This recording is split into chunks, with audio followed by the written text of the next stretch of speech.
was by the director of Borat. And remember what happened at Borat?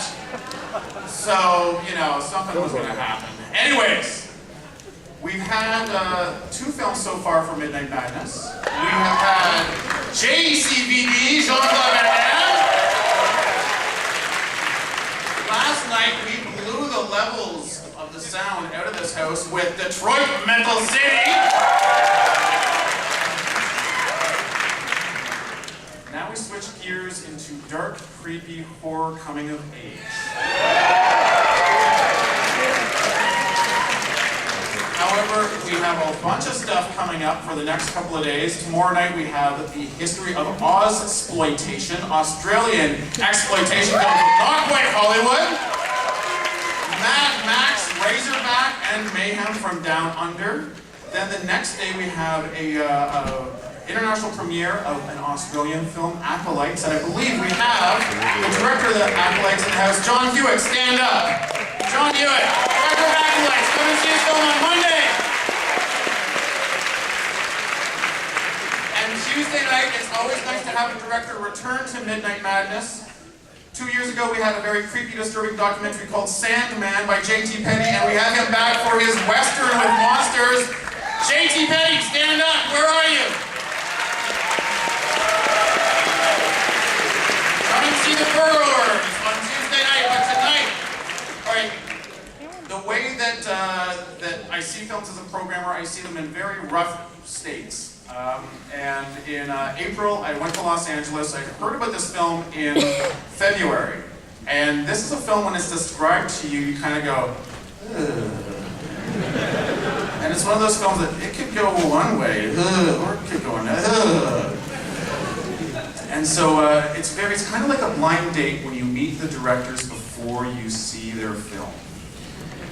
And I met these 2 guys, they picked me up, they took me to this house in the hills of Hollywood, and I knew what I was getting into.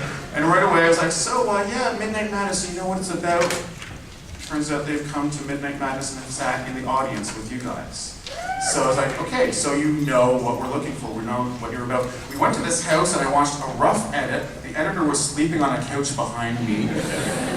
And correct me guys later on, the editor's roommate is Steven Seagal's Tibetan translator? I'm Canadian, I'm gonna say this, fucking Hollywood, what the hell?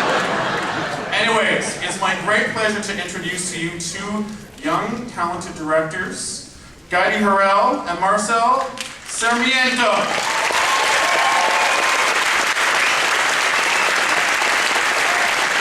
Marcel and Guy. I just want to say thanks for coming. We'll keep it short. You guys have been waiting a long time. We'll talk to you afterwards, maybe. And yeah, thank you, Colin. Thank you, the festival, and thank you, Trent, for trusting us. And thank you, Screenwriter. Everybody, thank you. thanks a lot. Hold on, guys. Let me get a picture of you with the audience.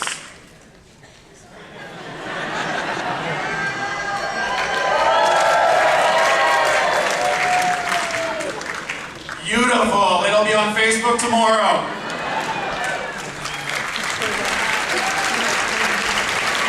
Now, the other thing about those guys is if you, they also have a sideline. They do a lot of different things. They also gave me a book that they published called The Modern Con Man, How to Get Something for Nothing, and it's a book full of grifter bar tricks. Okay. So if you meet them at a bar this week, by the end of the night, you'll be buying them drinks. You're not gonna know how, but watch their hands at all times. Anyways, thank you for coming, and I'll run through this quickly. Thank you to the festival's major sponsor, Bell, to our major sponsor, Royal Bank of Canada, and to our Bell public sponsors, the Government of Ontario and Telephone Canada. Thank you to our many supporters for their generous donations to our annual campaign and the Bell Lightbox campaign. Midnight Madness is made possible through the generous sponsorship of Space. Thank you very much, Space. I hope you come back next year after what you guys see tonight. We'd like to thank The Collective and XYZ Films for providing us with this film, and also big thanks to BloodyDisgusting.com for helping push Midnight Madness, and also Twitch Film. This film is eligible for the Cadillac People's Choice Award. Look how many there are of you here. Vote! And we want to remind you, turn off your cameras, turn off your Blackberries, all that crap, because piracy ain't cool. All right, get ready for a creepy coming-of-age story with Deadgirl. And are there any first dates in this house? Have fun.